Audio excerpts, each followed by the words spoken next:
All right, Larry Krueger here from the Pig in a Pickle Krug Show with a little 49er video. Man, the Niners, I think, struck gold with a tight end they signed after the draft. We'll talk about it next. Mason Pline is a Niner, and we'll tell you why that's such a good thing coming up next. But first, we're brought to you by Pig in a Pickle, the best barbecue in all of Northern California. Check them out. They're in Emeryville and Cotte, Madera. They're open from 11 a.m. till 8 p.m. every day, Monday through Friday. It's all great. The pulled pork, the house-made sausages, the barbecued chicken, the brisket is amazing. They cook it. They put it in the smoker for 16 hours, 18 hours. It drinks in all that flavor. The brisket chili is amazing. Go say hi to Damon and Mary and tell them that Larry Krueger sent you. And we're also this video brought to you by Underdog Fantasy. Check the link in the description. Use the promo code Krug, and they will match you up to your first $100. Thanks to Underdog Fantasy for sponsoring the Krug Show. All right, let's talk about one of my favorite guys in the draft. I've been talking this guy up for a while now, and the Niners got him. And it's funny, one of my buddies is like, dude, the Niners listen to you, and you put them onto him. I'm like, no, come on, don't be ridiculous. That is ridiculous. I'm sure they heard about this guy, but his name's Mason Pline. And he's a tight end from Furman. And a lot of people are like, the Niners didn't draft a tight end. The Niners didn't draft a tight end. You know what? This kid is going to be better than a number of tight ends drafted. They signed Mason Pline as an undrafted free agent out of Furman. And this guy's story is great. He's a terrific all-around athlete. Smart kid, but a terrific all-around athlete. He's got tons of upside. He was a basketball player and a baseball player. He played basketball and baseball at Ferris State and then switched over to football and then transferred to Furman last year. Furman is hardly in the SEC, but what he is he's a big athletic guy. Now, I've seen him listed at 6'8". I've seen people list him at 6'6". Needless to say, he's right in that range. He's a very tall tight end. I'd say we'll split the difference and call him 6'7". 6'7", 250-pound tight end. When I first, I don't know where I stumbled on him. I'm not sure if I saw him in one of the All-Star games or if I saw a podcast where they were discussing him. But I never saw him play football. I saw him play basketball, and I'm watching this guy, and I'm like, is this, this is supposed to be a tight end, and I'm seeing basketball highlights. So then I read afterward that he actually started playing basketball at Ferris State. And if you watch his basketball highlights, this guy is a high riser. I mean, this guy, gets up and jams on the break and, he's got an above the rim game in basketball.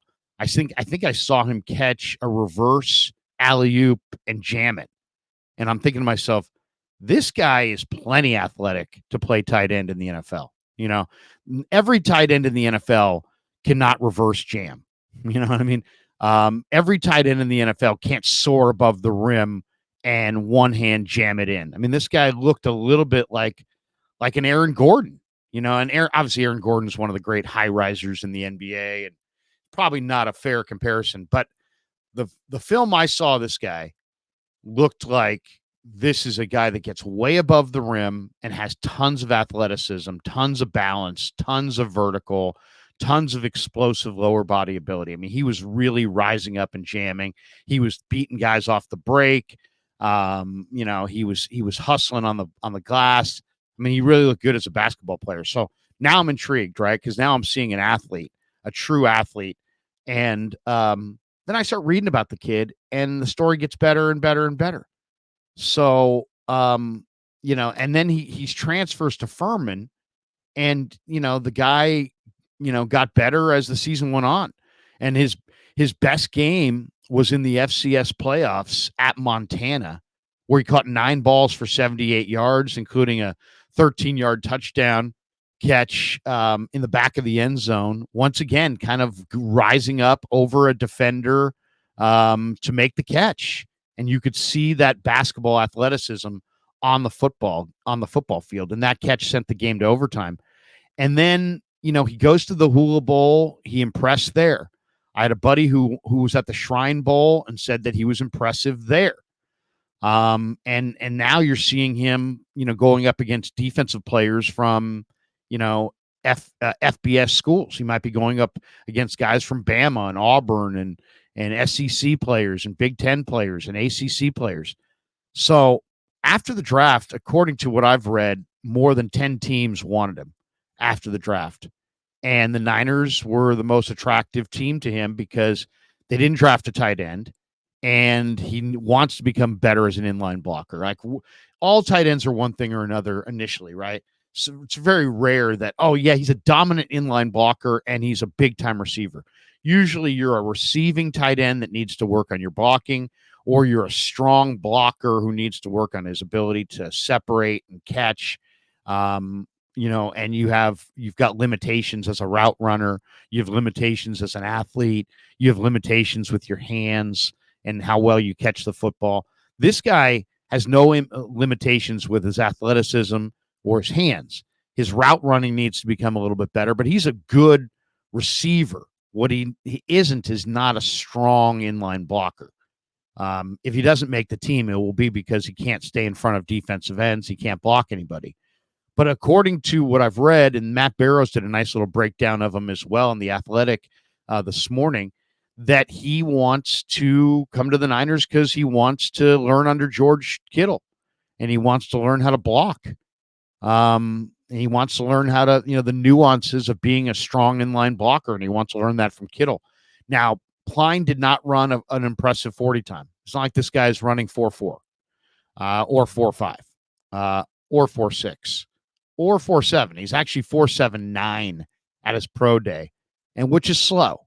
But according to, and I saw that number, at his pro day. I didn't realize that. I guess it was a soggy field. It had rained throughout the day. So maybe this guy is probably more like a 4.69 40 and not a 4.79. But still, we're not talking about a burner. What we're talking about is a big target with great hands. Now, the one thing about him, too, that's interesting, he's got 10.5-inch hands. So now you've got this high riser who's a receiver, and he plucks the ball with his hands, and then you look up and you're like, oh, his hands measured at 10.5 inches. Those are huge mitts. So nothing better than a tight end with great size and big hands. And then to me, what was a clincher is the guy is really, really smart. He's not just, he's, third team honorable mention all SEC or something. This guy is a mechanical engineering major who already has his degree. So, just to put that in perspective, excuse me, last year, Jack Coletto, the Niners undrafted free agent signing a year ago, who, good guy. Eventually, the Niners had to put him through waivers. The Steelers picked him up. He's now on the Steelers offseason roster, and he'll go to camp with them this summer. But Kyle Juszczyk told me, man, Jack Coletto is the smartest football player I've ever been around on the field. Sure enough, Jack Coletto, mechanical engineering major. So, if you're a mechanic, and I asked Jack, I said, Jack, what's your advantage? What do you think your advantage is as a player?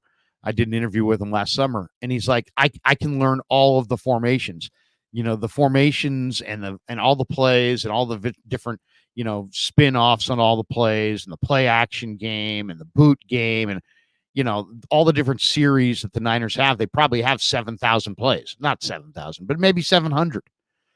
And you got to learn them all, and you got to learn them all in different formations and where everybody goes and the shifts and the motions and the check with me's and the, all the different things that go into, playing offensive football in a normal scheme. Well, it's more difficult to play tight end or fullback in this Kyle Shanahan system than it is a normal system. So it takes more to learn.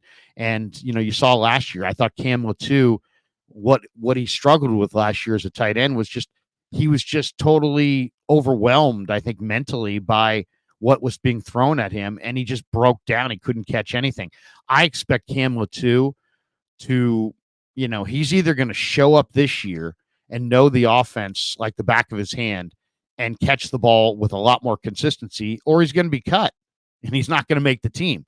But it's as simple as that. And Shanahan kind of expressed some frustration in Latu when somebody asked the other day, is Latu the number 2 tight end to George Kittle? He's like, no, He could have said, well, not yet, or he's in competition, or, it's the offseason. He could have said anything he wanted. Instead, he's like, no, you got to be here first. You got to be on the field first before we can evaluate you. And, in other words, where the hell are you, Cam Latu? You may want to show up at the offseason workouts with a little bit more regularity. So the Niners have a hole at tight end. They have Kittle.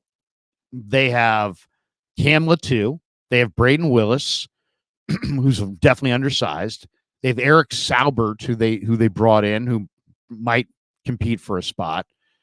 They could still bring back Ross Dwelly as a receiver, but Charlie Warner's moved on to Atlanta. So there really is George Kittle and just a gigantic question mark. And I think Pline's going to come in and take one of those jobs. Why? Because he's smart.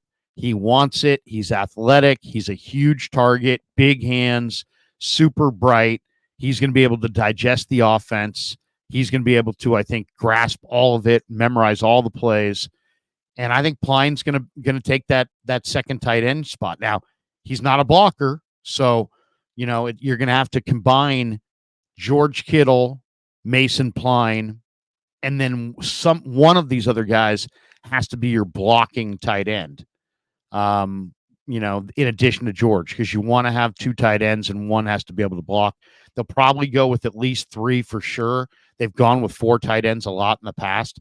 But remember that name when you're watching the Niners this summer, Mason Pline. The guy is legit. The route running, the hands, the hand-eye coordination, the jumping ability, the athleticism, and the intellectual side of it, the intelligence, it's all very real. And to me, when you add up a guy looks like he's Aaron Gordon on a basketball floor, and he's got 10-inch hands, and he's been productive, and he's a multi-sport athlete who hasn't devoted his entire career to football just yet, and he's a mechanical engineering major who's already graduated. I'll take my shot on that kind of a prospect, and that's Mason Pline. So look for him this summer in Niner camp. And if he makes the team and becomes a star, tell him that you heard it first on the Krug Show. All right, thanks to everybody who supports the Krug Show. Thanks to Pig and a Pickle for being the title sponsor. Thanks to Underdog Fantasy for sponsoring this video. And thanks to all of you guys for supporting the Krug Show on YouTube.